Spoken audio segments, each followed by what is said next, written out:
Catus Maximus here. This time, doing a little review of these cheeseball Chinese Titan T-handle hex wrenches. I impulse bought these. They come in these vinyl cases. They are indeed Chinese, unfortunately. And Titan has always had budget tools, but these do them kind of a disservice, to say the least. Although I only paid 30 bucks for the whole set of these. A little bit odd. 6-piece metric, 8-piece fractional set. I wish they would have given you a couple extra sizes in the metric set, since at least on the shelf they were the same price as the 8-piece fractional. These are cheesy because they're just using just a hex stock that they bend into a T-handle, and of course you have issues with these flexing around. The other issue with these is they're just not particularly straight. There's one of them here that's just really bad. Yeah, here's a nice example. You can really see the curvature in that thing. I mean, it's just crazy how, and several of them are bent pretty badly like that. Why did I get these? Because I wanted some straight ones that just had the straight standard end. I do have some fractional bond husses. The bond huss T-handles are expensive, and so that's why I decided to give the Titans a shot, and I wish I wouldn't have. But you do get what you pay for. The bond husses have a solid handle, and they're always super straight, basically perfectly or near perfectly straight. It's just most of these bond husses have round ball ones. You can get straight ones, but it's always kind of special order, and so I thought maybe I'll save myself a buck and take a look at these Titans, and they're just not super hot. Let's take a look at the sizing here. We'll at least do it on the metric.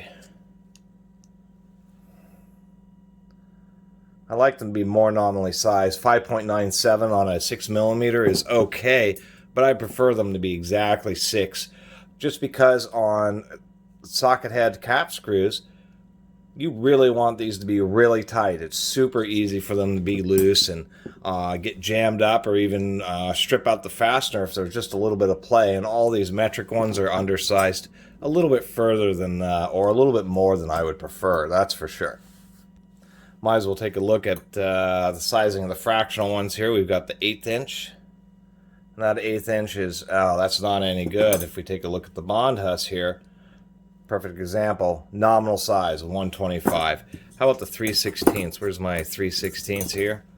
The 3/16, we're getting 186. And on the bond huss, on the 3/16, we're getting 187, 187.5. So that's an example. When you do buy quality hex keys, they are nominally sized. So that's really the deal with these, is they're just not super great.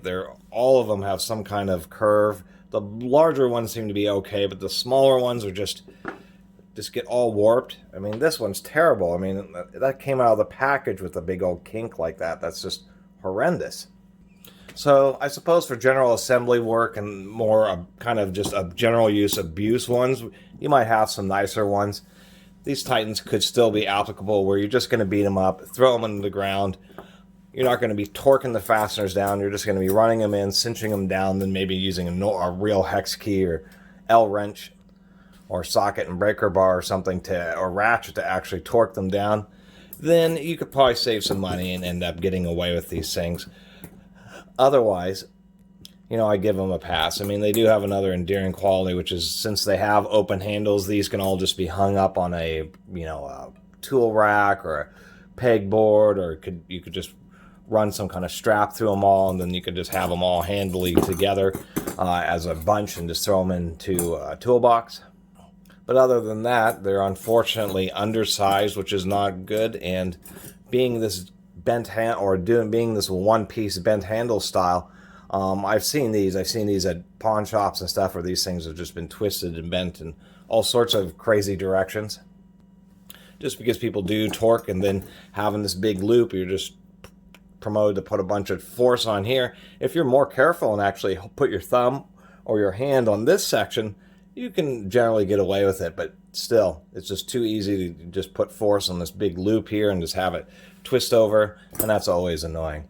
So anyway, short little video about these cheapo Chinese T-handle hex keys, and generally, I'd recommend you give a pass on them unless you can get them for super cheap, and kind of know what they're good for, which is just beaters where you don't actually want, where you're just using them from assembly work and you really do want to save some money and you don't want to spend, you know, $50, $60, $70 on a set of premium grade ones. Anyway, really appreciate everybody who's been watching and subscribing. And if you haven't subscribed, please do. Until next time, Catus Maximus out.